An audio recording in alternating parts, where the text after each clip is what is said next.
Hi, I am Sameeha from Jovees perfect academy.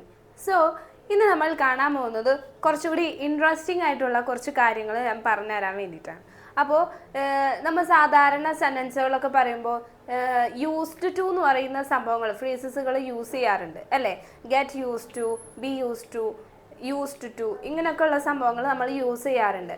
അപ്പോൾ പലരും അത് യൂസ് ചെയ്യുന്നത് ഈ യൂസ്ഡ് ടു എന്നുള്ള സംഭവം നമ്മൾ സെൻറ്റൻസിൽ വരുമ്പോൾ തെറ്റായിട്ടാണ് യൂസ് ചെയ്യാറ്.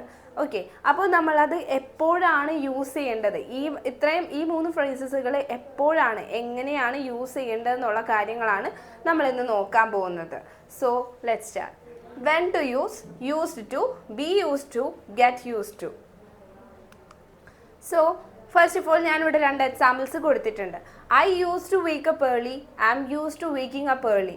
ഇത് രണ്ടും സാധാരണ നമ്മൾ യൂസ് ചെയ്യുന്നതാണ് അല്ലേ? ഇങ്ങനെയൊക്കെയുള്ള വാക്കുകൾ നമ്മൾ സെൻറ്റൻസുകൾ പറയാറുണ്ട്. സോ ഇത് രണ്ടും സെയിം മീനിങ് ആണോ ഉദ്ദേശിക്കുന്നത്? അതായിരിക്കും എല്ലാവർക്കും ഡൗട്ട് ഉണ്ടാവുക. മേ ബി എല്ലാവരും വേണമെങ്കിൽ ഒരു സെയിം മീനിങ് ആണെന്നുള്ള തരത്തിൽ ഏത് വേണമെങ്കിലും യൂസ് ചെയ്യാം, അതെപ്പോഴാണ് എന്ന് നോക്കാതൊക്കെ യൂസ് ചെയ്യാറുണ്ട്. അപ്പോൾ അത് ഇൻകറക്റ്റ് ആണ്. ഇതെങ്ങനെയാണ് കറക്റ്റായിട്ട് എപ്പോഴാണ് യൂസ് ചെയ്യേണ്ടതെന്നുള്ള കാര്യങ്ങൾ നമുക്ക് നോക്കാം. First of all use to എന്ന് പറയുന്നത് നമ്മൾ പാസ്റ്റിൽ യൂസ് ചെയ്യുന്നതാണ്. ഓക്കെ, ആദ്യം അതൊന്ന് മനസ്സിലാക്കി വെക്കുക. സാധാരണ യൂസ് ടു ഇപ്പോൾ ഫ്യൂച്ചറിലെ കാര്യം പറയാനായിട്ട് അവിടെ കൊണ്ടുപോയിട്ട് യൂസ് ടു യൂസ് ചെയ്യേണ്ട ആവശ്യമില്ല. സോ അപ്പോൾ എപ്പോഴും നമ്മൾ യൂസ് ടു എന്ന് പറയുന്ന ആ ഒരു ഫ്രേസ് നമ്മൾ പാസ്റ്റിൽ യൂസ് ചെയ്യേണ്ടതാണ്. ആൻഡ് ബി യൂസ് ടു എന്ന് പറയുന്നത് exact be use to use ചെയ്യല്ല. ബി എന്ന് പറയുന്നത് ബി ഫോംസുകൾ ആഡ് ചെയ്യണം. സെൻറ്റൻസിലേക്ക് വരുമ്പോൾ ഈ ബി എന്ന് പറയുന്നിടത്ത് ബി ഫോംസുകളാണ് നമ്മൾ ആഡ് ചെയ്യുക. ബി യൂസ് ടു അത് പ്രസൻറ്റിൽ യൂസ് ചെയ്യുന്നതാണ്.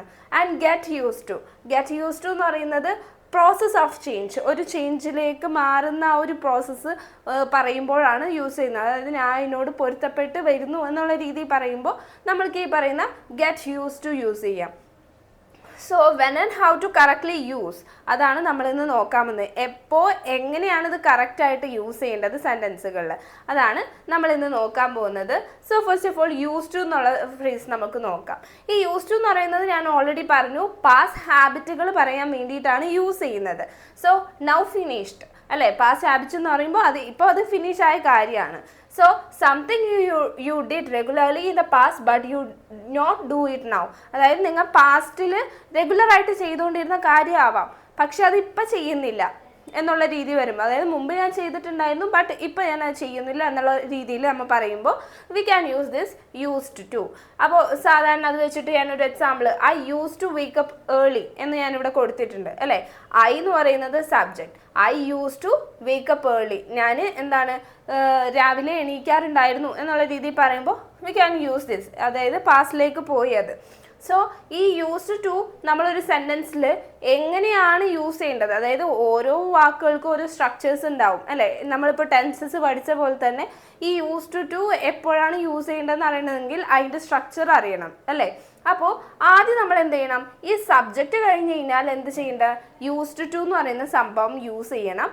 ദെൻ V1 യൂസ് ചെയ്യണം. അതായത് എപ്പോഴും യൂസ്ഡ് ടു എന്ന് പറയുമ്പോൾ അതിൻ്റെ തൊട്ടടുത്ത് വരുന്ന വേർബ് എപ്പോഴും base form of the verb ആയിരിക്കണം. അതായത് വേർബിൻ്റെ ഫസ്റ്റ് ഫോം അതാണ് യൂസ് ചെയ്യേണ്ടത്. അതാണ് ഞാനിവിടെ സിമ്പിളായിട്ടൊരു എക്സാമ്പിൾ കൊടുത്തത്. I use to wake up early, I subject and used to നമ്മൾ എഴുതി. ദെൻ വേക്ക് എന്ന് പറയുന്നത് V1 ആണ്. ഓക്കെ, അപ്പോൾ ഈ ഒരു രീതിയിലാണ് നമ്മളൊരു സെൻറ്റൻസ് ക്രിയേറ്റ് ചെയ്യേണ്ടത് യൂസ് ടു വെച്ചിട്ട്. സോ അതിനായിട്ട് റിലേറ്റ് ചെയ്തിട്ട് കുറച്ചും കൂടി എക്സാമ്പിൾസ് ഞാനിവിടെ മെൻഷൻ ചെയ്തിട്ടുണ്ട്, അത് നോക്കാം. We use to live in a small apartment. അതായത് നമ്മൾ മുമ്പ് നമ്മുടെ പാസ്റ്റ് ലിവിങ് സിറ്റുവേഷനാണ് നമ്മളിവിടെ പറയുന്നത് അല്ലേ? പാസ്റ്റിൽ ഞാനവിടെ അങ്ങനെ താമസിച്ചിരുന്നു, പക്ഷെ ഇപ്പം അത് സത്യമല്ല, അതായത് not now true anymore. Okay, അതായത് ഇപ്പം അത് സത്യമല്ല, ഇപ്പം ഞാനവിടെ താമസിക്കുന്നില്ല എന്നുള്ള രീതിയിൽ പറയുമ്പോൾ വി ക്യാൻ യൂസ് ദിസ്. അതുപോലെ she use to be very shy. അവൾ മുമ്പ് ഷൈ ആയിരുന്നു, പക്ഷെ അത് എന്താണ്, അവളിപ്പോൾ അത് മാറി. അവൾ മുമ്പ് ഷൈ ആയിരുന്നു ബട്ട് ഇപ്പോൾ അല്ല എന്നുള്ള രീതിയിൽ പറയുമ്പോൾ നമുക്ക് ഇത് യൂസ് ചെയ്യാം. And we used to live in Delhi. അതായത് നമ്മൾ മുമ്പ് എപ്പോഴൊക്കെയോ നമ്മൾ ഡൽഹിയിൽ താമസിച്ചിട്ടുണ്ട്, പക്ഷെ ഇപ്പോൾ ഡൽഹിയിലല്ല. അതാണ് അതുകൊണ്ട് ഉദ്ദേശിക്കുന്നത്. ആൻഡ് വേറൊരു കോമൺ മിസ്റ്റേക്സ്, എല്ലാവരും ഈ യൂസ് ടു എന്ന് പറയുമ്പോൾ I use to waking up early എന്നൊക്കെ പറയാറുണ്ട് അല്ലേ? അതായത് ഇത് ടോട്ടലി ഇൻകറക്റ്റ് ആണ്. അതായത് ഞാൻ എപ്പോഴും നേരത്തെ സ്ട്രക്ചർ പറഞ്ഞപ്പോൾ പറഞ്ഞിട്ടുണ്ടായിരുന്നു യൂസ്ഡ് ടു വന്നു കഴിഞ്ഞാൽ എപ്പോഴും തൊട്ടടുത്തുള്ള verb base form of the verb ആണ് യൂസ് ചെയ്യേണ്ടതെന്ന്, V1 ആണ് യൂസ് ചെയ്യേണ്ടത് ഞാൻ പറഞ്ഞിട്ടുണ്ടായിരുന്നു. ബട്ട് ഞാനിവിടെ കൊടുത്തിരിക്കുന്നതിൽ ING ഫോമാണ്. So it's totally incorrect. അതായത് ബേക്കിംഗ് നല്ല കൊടുക്കേണ്ടത് വെയ്ക്കാണ്. Always we have to use V1 form of the verb. അപ്പോൾ യൂസ് ടു ക്ലിയർ ആയി എന്ന് വിചാരിക്കുന്നു. ആൻഡ് നെക്സ്റ്റ് രണ്ടാമത്തതാണ് നമ്മൾ പറഞ്ഞ ബി യൂസ് ടു എന്ന് പറയുന്നത്. അപ്പോൾ ഈ ബി യൂസ്ഡ് ടു എന്ന് പറയുമ്പോൾ അതെപ്പോഴാണ് യൂസ് ചെയ്യേണ്ടത്? നമ്മൾ പ്രസൻറ്റിൽ യൂസ് ചെയ്യുന്നത്, പ്രസൻറ്റ് കംഫർട്ട് പറയാൻ അല്ലെങ്കിൽ ഒരു ഫെമിലിയാരിറ്റി കാണിക്കാൻ വേണ്ടിയിട്ട് യൂസ് ചെയ്യുന്നതാണ് ഈ പറയുന്ന be use to. So you are comfortable with something now, അതായത് നിങ്ങൾ എന്തിനോടൊക്കെ ഇപ്പോൾ പൊരുത്തപ്പെട്ടു എന്നുള്ള രീതി പറയുമ്പോൾ നമ്മൾക്കത് യൂസ് ചെയ്യാം. സോ ഇൻ ദ പ്രസൻറ്റിലായിരിക്കണം. ഓക്കെ, പ്രസൻറ്റിലാണ്, അതായത് ഇപ്പോഴത്തെ കാര്യങ്ങൾ പറയുമ്പോൾ യൂസ് ചെയ്യാവുന്നതാണ്.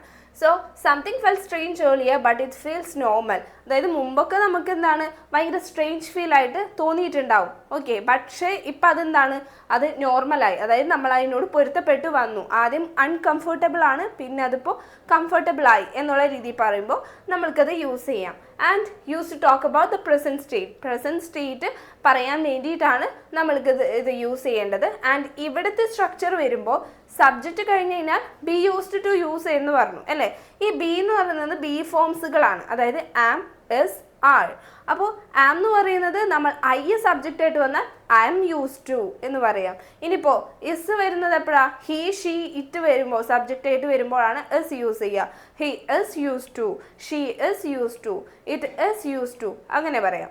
ആൻഡ് ആർ വരുമ്പോൾ എപ്പോഴാണ്? യു, വി, ദേ സബ്ജക്റ്റ് ആയിട്ട് വരുമ്പോഴാണ് you are use to, they are use to, we are use to. അപ്പോൾ ഇങ്ങനെയാണ് യൂസ് ചെയ്യേണ്ടത്. ആൻഡ് ദെൻ യൂസ് ടു എന്ന് പറയാം. ആൻഡ് യൂസ് ടു എന്ന് പറയുന്നത് അപ്പോൾ ഇവിടെ എന്താവും? ഒരു അഡ്ജക്റ്റീവ് ആയിട്ട് മാറും. ആൻഡ് അതേപോലെ തന്നെ ആഫ്റ്റർ ദിസ് യൂസ് ടു നമ്മൾ വേർബിൻ്റെ ഫസ്റ്റ് ING ഫോമാണ് ഇവിടെ യൂസ് ചെയ്യേണ്ടത്. കാരണം നമ്മൾ പ്രസൻറ്റ് കണ്ടിന്യൂസിലാണ് സാധാരണ ഈ ബി ഫോംസുകൾ യൂസ് ചെയ്യുന്നത് അല്ലേ. ആം, ഇസ്, ആർ എന്നുള്ളത് യൂസ് ചെയ്യുന്നത്. അപ്പോൾ അത് പ്രസൻറ്റ് കണ്ടിന്യൂസ് ആണ്, ഇപ്പോൾ നടന്നുകൊണ്ടിരിക്കുന്ന കാര്യങ്ങൾ പറയാൻ യൂസ് ചെയ്യുന്നത്. അപ്പോൾ അവിടെ കണ്ടിന്യൂസ് ഉള്ളത് കൊണ്ട് നമ്മൾ വേർബിന് ING ഫോമാണ് കൊടുക്കുക. അപ്പോൾ അതേ ഫോമാറ്റ് തന്നെ ഇവിടെ ബി ഫോംസ് ഉള്ളത് കൊണ്ട് നമ്മൾക്ക് ഇവിടെ എന്ത് യൂസ് ചെയ്യാം? വേർബ് ING ഫോം കൊടുക്കാം. അല്ലെങ്കിൽ നൗൺ ആണെന്നുണ്ടെങ്കിൽ നൗണും യൂസ് ചെയ്യാവുന്നതാണ്. അപ്പോൾ ഈ ഒരു രീതിയിലാണ് നമ്മൾ ബി യൂസ് ടു ഒരു സെൻറ്റൻസ് ക്രിയേറ്റ് ചെയ്യേണ്ടത്. ബി യൂസ് ടു വെച്ചിട്ട് ഒരു സെൻറ്റൻസ് ക്രിയേറ്റ് ചെയ്യേണ്ടത്. ആൻഡ് നെക്സ്റ്റ് അത് വെച്ചിട്ട് അതുമായിട്ട് റിലേറ്റ് ചെയ്തിട്ട് കുറച്ച് എക്സാമ്പിൾസ് ആണ് ഞാൻ പറയാൻ പോകുന്നത്. I am use to working late at night. ഇവിടെ കണ്ടോ, ഐ വന്നതുകൊണ്ട് നമ്മൾ ആം യൂസ് ചെയ്തു, ദെൻ യൂസ്ഡ് ടു യൂസ് ചെയ്തു, ദെൻ വർക്കിംഗ് വേർബ് ING കൊടുത്തു. അപ്പോൾ this feels normal to me now. അതായത് ഞാൻ രാത്രി നേരം വൈകി കിടക്കുന്നത് എനിക്കതിനോട് ഞാൻ പൊരുത്തപ്പെട്ട് കഴിഞ്ഞു, എനിക്കത് നോർമലാണ് എന്നുള്ള രീതിയിൽ പറഞ്ഞതാണത്. ഇനി she is use to spicy food. അതായത് അവളെന്താണ്, അവൾക്ക് സ്പൈസി ഫുഡൊന്നും വലിയ പ്രശ്നമൊന്നുമില്ല. She doesn't bother anymore. അപ്പോൾ അവൾ ആ സ്പൈസി ഫുഡ്സിനോടൊന്നും വലിയ ബോദർ ചെയ്യുന്നില്ല, വലിയ കാര്യമൊന്നുമില്ല, കുഴപ്പമൊന്നുമില്ല, അവൾ അതിനോട് നോർമലാണ്. അവൾക്ക് സ്പൈസി ഫുഡ്സ് കഴിച്ചാലും കുഴപ്പമില്ല, അതിനോട് പൊരുത്തപ്പെട്ടു കഴിഞ്ഞു, കംഫർട്ടബിൾ ആണ് എന്നുള്ള രീതിയിൽ പറയുമ്പോൾ നമ്മൾക്കിത് യൂസ് ചെയ്യാം. And they are use to heavy traffic in Mumbai. അതായത് മുംബൈയിൽ ഹെവി ട്രാഫിക് അവർക്ക് നോർമലാണ്, കുഴപ്പമില്ല, അവരതിനോട് യൂസ്ഡായി എന്ന് പറയാം. ദേ ആർ യൂസ്ഡ് ആണ് എന്ന് പറയാം. സോ ഇങ്ങനെയൊക്കെയാണ് ഈ പറയുന്ന ബി ഫോംസുകൾ വെച്ചിട്ടുള്ള ബി യൂസ് ടു യൂസ് ചെയ്യേണ്ടത്. ആൻഡ് ഞാനിവിടെ ഒരു സെൻറ്റൻസും കൂടി എക്സ്ട്രാ കൊടുത്തിട്ടുണ്ട്. I am use to wake up early എന്നുള്ളത്. ഇത് ടോട്ടലി ഇൻകറക്റ്റ് ആണ് അല്ലേ. അതായത് ഐ വന്നതുകൊണ്ട് ആം യൂസ് ചെയ്തു, ദെൻ യൂസ് ടു അഡ്ജക്റ്റീവ് ആണ്, യൂസ് ടു യൂസ് ചെയ്തു. ദെൻ ഇവിടെ വേക്ക് അപ്പ് എന്നാണ് പറഞ്ഞിരിക്കുന്നത്, അതായത് വേക്ക് എന്നാണ് പറഞ്ഞിരിക്കുന്നത്. ഞാൻ ഓൾറെഡി പറഞ്ഞു കഴിഞ്ഞു, നമ്മൾ ഇവിടെ എന്താണ് ബി ഫോംസ് യൂസ് ചെയ്യുന്നത് കൊണ്ട് വേർബിന് ING ഫോം യൂസ് ചെയ്യണം എന്നുള്ളത് അല്ലേ. അപ്പോൾ ഇവിടെ വേക്ക് എന്നല്ല യൂസ് ചെയ്യേണ്ടത്, വേക്കിംഗ് എന്നാണ് യൂസ് ചെയ്യേണ്ടത്. So always use verb ING in be used to. Okay, അപ്പോൾ ബി യൂസ് ടു എന്നുള്ള സംഭവം ബി ഫോംസ് വെച്ചിട്ടുള്ള ഈ യൂസ് ടു പറയുമ്പോൾ എപ്പോഴും വേർബിൻ്റെ ING ഫോംസ് യൂസ് ചെയ്യാൻ ശ്രമിക്കുക. അപ്പോൾ അത് കറക്റ്റായിട്ട് വരുമ്പോൾ I am used to waking up early എന്നാവും. ഓക്കെ, അങ്ങനെയാണ് അത് കറക്റ്റായിട്ട് വരാം. ആൻഡ് അത് ക്ലിയർ ആയെന്ന് വിചാരിക്കുന്നു. And the last one is get use to. Get use to എന്ന് പറയുന്നത് നമ്മൾ സാധാരണ യൂസ് ചെയ്യുന്നത് the process of becoming comfortable. അതായത് നമുക്ക് കംഫർട്ടബിൾ ആയിക്കൊണ്ടിരിക്കുന്ന ആ ഒരു പ്രോസസ്സ്, ആ ചേഞ്ചിനെയാണ് നമ്മൾക്ക് എപ്പോൾ യൂസ് ചെയ്യാവുന്നത്, ഈ ഗെറ്റ് യൂസ് ടു യൂസ് ചെയ്യണം. അതായത് ഞാൻ അതിനോട് പൊരുത്തപ്പെട്ട് വരികയാണ്, അല്ലെങ്കിൽ അതിനോട് മിങ്കിളായി വരാണ് എന്നുള്ള രീതിയിലൊക്കെ പറയുമ്പോൾ നമ്മൾക്കത് യൂസ് ചെയ്യാം. അത് ഓക്കെ ആയി വരികയാണ് എന്നുള്ള രീതിയിൽ പറയുമ്പോൾ. So you are not comfortable yet and in the process of becoming comfortable. അതായത് നിങ്ങൾ ഇപ്പോൾ വരെ കംഫർട്ടബിൾ അല്ല, ബട്ട് നിങ്ങൾ അതിനോട് കംഫർട്ടബിൾ ആയിക്കൊണ്ടിരിക്കുകയാണ് എന്ന് പറയുമ്പോൾ നമ്മൾക്കത് യൂസ് ചെയ്യാം. ആൻഡ് അത് വെച്ചിട്ട് ഞാനൊരു എക്സാമ്പിൾ പറയാം. I am adjusting to the new situation. ഞാൻ ആ ഒരു പുതിയ സിറ്റുവേഷനോട് അഡ്ജസ്റ്റ് ചെയ്തുകൊണ്ടിരിക്കുകയാണ് എന്നുള്ള രീതിയിൽ പറയുമ്പോൾ നമുക്കത് യൂസ് ചെയ്യാം. ആൻഡ് ഇതെങ്ങനെയാണ് സെൻറ്റൻസിൽ വരുമ്പോൾ സ്ട്രക്ചർ വരുന്നതെന്ന് വെച്ച് കഴിഞ്ഞാൽ, സബ്ജക്റ്റ് കഴിഞ്ഞ് കഴിഞ്ഞാൽ നമുക്ക് ഗെറ്റ് എന്ന് യൂസ് ചെയ്യാം, അല്ലെങ്കിൽ ഗെറ്റിംഗ് യൂസ് ചെയ്യാം, അല്ലെങ്കിൽ ഗോട്ട് എന്ന് യൂസ് ചെയ്യാം. അതായത് പല ഫോംസുകളായിട്ട് നമുക്കിവിടെ യൂസ് ചെയ്യാം. And after that used to use ചെയ്യാം. അത് കഴിഞ്ഞ് കഴിഞ്ഞാൽ വേർബ് ing അല്ലെങ്കിൽ നൗൺ ആണെന്നുണ്ടെങ്കിൽ അത് യൂസ് ചെയ്യാം. ആൻഡ് അതുമായിട്ട് റിലേറ്റ് ചെയ്തിട്ടുള്ള കുറച്ച് എക്സാമ്പിൾസ് ആണ് ഇവിടെ കൊടുത്തിരിക്കുന്നത്. She will get use to her new job soon. അതായത് അവൾക്കത് ഇപ്പോൾ സ്ട്രെയിഞ്ച് ആയിട്ടാണ് ഫീൽ ചെയ്യുന്നത്, ബട്ട് അവൾ അതിനോട് തയ്യാറെടുക്കുകയാണ്, അതിനോട് പൊരുത്തപ്പെട്ട് വരാൻ. ആ സ്ട്രെയിഞ്ച് ഫീൽ ഒന്ന് മാറാനായിട്ട് അവൾ തയ്യാറെടുത്ത് വന്നിട്ടില്ല എന്നാണ് പറയുന്നത്. അതായത് നമ്മുടെ വില്ല് യൂസ് ചെയ്തു. ഓക്കെ, വില്ല് യൂസ് ചെയ്തെന്ന് പറഞ്ഞാൽ നമ്മൾ സിമ്പിൾ ഫ്യൂച്ചറിലാണ് വില്ല് യൂസ് ചെയ്യുന്നത് അല്ലേ. അപ്പോൾ വില്ല് യൂസ് ചെയ്യുമ്പോൾ എപ്പോഴും അതിൻ്റെ തൊട്ടടുത്തുള്ള വേർബ് V1 ആയിരിക്കണം. അപ്പോൾ നമ്മൾ ഇവിടെ ഗെറ്റ് ഫസ്റ്റ് ഫോം തന്നെ യൂസ് ചെയ്തു, ഗെറ്റ്. ഇനി യൂസ്ഡ് ടു യൂസ് ചെയ്യുക, then her is A pronoun use ചെയ്യാം. പ്രോനൗൺ ആണെങ്കിൽ അത് യൂസ് ചെയ്യാം. സോ ഇവിടെ എന്ന് പറയുമ്പോൾ സൂൺ എന്നുള്ളതും യൂസ് ചെയ്തിട്ടുണ്ട്. അതായത് ഫ്യൂച്ചറിൽ നമ്മൾ ആ ഒരു ചേഞ്ച് ആക്കും എന്നുള്ള രീതി പറയാൻ വേണ്ടിയിട്ടാണ് ഈ സൂൺ നമ്മളിവിടെ യൂസ് ചെയ്യുന്നത്. സോ അപ്പോൾ അതിനോട് ഇങ്ങനെ പൊരുത്തപ്പെട്ടിട്ടില്ല, she is still struggling. Okay, അതിനോട് സ്ട്രഗിൾ ചെയ്തുകൊണ്ടിരിക്കുകയാണ്. ഇനി ഭാവിയിൽ അത് കംഫർട്ടബിൾ ആയിട്ട് വരും എന്നുള്ള രീതിയിൽ പറയാം. ഇനി she got used to living alone. ഇവിടെ she got use to living എന്നാണ് നമ്മൾ പറഞ്ഞത്. അതായത് അവൾക്ക് ഇതിനു മുമ്പ് അത് ഭയങ്കര ഹാർഡായിട്ടാണ് ഉണ്ടായിരുന്നത്, പക്ഷെ ഇപ്പോൾ അവൾക്ക് അത് ഓക്കെ ആയി. അതായത് അവൾ അതിനോട് പൊരുത്തപ്പെട്ട് വന്നു എന്നുള്ള രീതിയിൽ പറയാനായിട്ട് യൂസ് ചെയ്യുന്നതാണ്.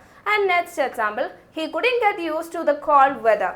അവന് ആ കോൾഡ് വെതർ അവനക്ക് എപ്പോഴും താങ്ങാൻ പറ്റുന്നില്ല, പൊരുത്തപ്പെട്ട് വരാൻ പറ്റുന്നില്ല എന്ന് പറയുമ്പോൾ യൂസ് ചെയ്ത് നെഗറ്റീവാണ് കേട്ടോ. കുഡിൻ്റെ എന്നാണ് നമ്മളിവിടെ യൂസ് ചെയ്തത്. ആ കുഡിൻ്റെ യൂസ് ചെയ്യുന്നത് എന്തിനാ, ആൾക്ക് ഇപ്പോഴും സ്ട്രഗിൾ ചെയ്തുകൊണ്ടിരിക്കുകയാണ് അതിനോട് പൊരുത്തപ്പെട്ട് വരാൻ, അതിനോട് അഡ്ജസ്റ്റ് ചെയ്ത് വരാൻ വേണ്ടിയിട്ട് ആളിപ്പോഴും സ്ട്രഗിൾ ചെയ്തുകൊണ്ടിരിക്കുകയാണ് എന്നുള്ള രീതി കാണിക്കാനായിട്ടാണ് ഈ കുഡിൻ്റെ കഴിഞ്ഞില്ല എന്ന് പറയാനായിട്ട് യൂസ് ചെയ്യുന്നതാണ്. അപ്പോൾ ആ ഒരു സിറ്റുവേഷൻ അവനക്കിപ്പോൾ ഡിഫിക്കൽട്ടാണ്, അവനക്ക് കഴിയുന്നില്ല, ആ കോൾഡ് വെതർ താങ്ങാനായിട്ട് അവനക്ക് കഴിയുന്നില്ല. ബട്ട് അവൻ ട്രൈ ചെയ്തുകൊണ്ടിരിക്കുകയാണ്, പൊരുത്തപ്പെട്ടിട്ടില്ല എന്നുള്ള രീതിയിൽ പറയുമ്പോൾ യൂസ് ചെയ്യാം. അപ്പോൾ കുഡിൻ എന്ന് പറയുമ്പോൾ നമ്മളത് കഴിഞ്ഞിട്ടില്ല എന്ന് പറയാം, നെഗറ്റീവായിട്ട് കാണിക്കാൻ വേണ്ടിയിട്ട് യൂസ് ചെയ്തതാണ്. And next example, it takes time to get use to public speaking. അതായത് കംഫർട്ടബിൾ ആണ്, it's comfortable develops gradually with practice. അതായത് പ്രാക്ടീസിലൂടെ അത് കംഫർട്ടബിൾ ആവും. അത് പതിയെ അത് ഗ്രാജുവലി പബ്ലിക് സ്പീക്കിങ്ങിലേക്ക് അങ്ങോട്ട് പൊരുത്തപ്പെട്ട് വരാനായിട്ട്, പബ്ലിക് സ്പീക്ക് ചെയ്യാൻ വേണ്ടിയിട്ട് അതിനോട് പൊരുത്തപ്പെട്ട് വരാൻ കുറച്ചുകൂടി പ്രാക്ടീസ് വേണം, അതിനോട് അവൾ കുറച്ച് ടൈം എടുക്കും എന്നുള്ള രീതിയിൽ പറയാനായിട്ട് നമുക്കിത് യൂസ് ചെയ്യാം. സോ ഇത് നിങ്ങൾക്ക് മനസ്സിലായെന്ന് വിചാരിക്കുന്നു. അപ്പോൾ used to, be used to, get used to, ഇത് മൂന്നും വളരെ സിമ്പിളാണ്. ബട്ട് അത് യൂസ് ചെയ്യുമ്പോൾ നമ്മൾ അങ്ങോട്ടും ഇങ്ങോട്ടും മാറ്റി മറിച്ച് യൂസ് ചെയ്യാണ്ട് ശ്രമിക്കുക. ഒരു സെൻറ്റൻസുകൾ വരുമ്പോൾ കറക്റ്റ് നമ്മൾക്കത് പ്രാക്ടീസ് ചെയ്യുക. അതായത് നേരെ പോയിട്ട് നമ്മളിപ്പോൾ തിയറി ക്ലാസ് കേട്ടാലും ഇത് പെട്ടെന്ന് അങ്ങോട്ട് ഇതാവണമെന്നില്ല, നമുക്ക് ഗ്രാസ്പ് ചെയ്യണമെന്നില്ല. അപ്പോൾ through the practice and exercises നമ്മൾക്കിത് ഇമ്പ്രൂവ് ചെയ്തെടുക്കാവുന്നതേ ഉള്ളൂ. സോ ഞാൻ നിങ്ങൾക്ക് ഒരു സിമ്പിളായിട്ട് ഇവിടെ ഒരു 3 ക്വസ്റ്റ്യൻസ്, നമ്മുടെ ക്വിസ് ടൈമാണ്, അപ്പോൾ ഇത് നിങ്ങൾക്ക് മനസ്സിലായോ ഇല്ലേന്നൊന്ന് ചെക്ക് ചെയ്യാൻ വേണ്ടിയിട്ട് ഈ 3 ക്വസ്റ്റ്യൻസ് ആൻസർ ചെയ്യുക. ആൻഡ് കമൻറ്റ് ബോക്സിൽ കറക്റ്റ് ആൻസർ പിൻ ചെയ്യുക. So he dash live near his office but now he travels daily. Be used to ആണോ, used to ആണോ, get used to ആണോ എന്നുള്ളത് എഴുതാം. And don't worry, you will dash the new software soon. Be used to ആണോ, used to ആണോ, get used to ആണോ എന്നുള്ളത് എഴുതാം. She is dash working under pressure now. So അപ്പോൾ ഈ 3 എക്സാമ്പിൾസ് ഞാൻ നിങ്ങൾക്കായിട്ട് തരുന്നതാണ് ഫോർ സ്റ്റഡി. അപ്പോൾ ഇത് കമൻറ്റ് ബോക്സിൽ കറക്റ്റ് ആൻസർ തരാം, അതിൻ്റെ ആൻസർ ഞാൻ പിൻ ചെയ്യാം. സോ ഇനി നെക്സ്റ്റ് ഒരു ഗ്രാമർ ക്ലാസ്സുമായിട്ട് കാണുന്നവരെ ബൈ.